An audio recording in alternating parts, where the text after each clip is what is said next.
কোচিংয়ে যাচ্ছিল তাহুরা। হঠাৎই রাস্তায় তার দিকে তেড়ে আসে বিশাল দেহী একটি গরু। দড়ি ছিঁড়ে আসা গরুটিকে দেখে প্রাণপণে দৌড়ায় সারাবান তাহুরা, কিন্তু শেষ রক্ষা হয়নি তার। গরুটির শিংয়ের গুতায় শেষ পর্যন্ত মৃত্যু হয়েছে তাহুরার। তিনি এবছরের এসএসসি পরীক্ষার্থী।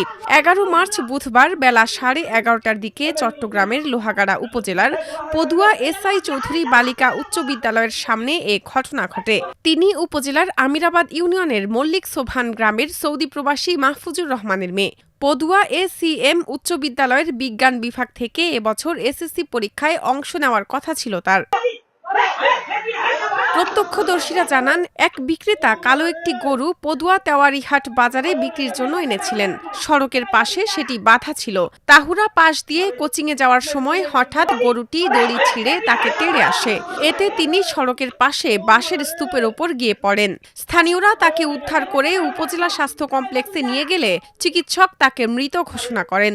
এ বিষয়ে লোহাগাড়া থানার ভারপ্রাপ্ত কর্মকর্তা আব্দুল জলিল বলেন, তদন্ত করে আইনি পদক্ষেপ নেওয়া হবে।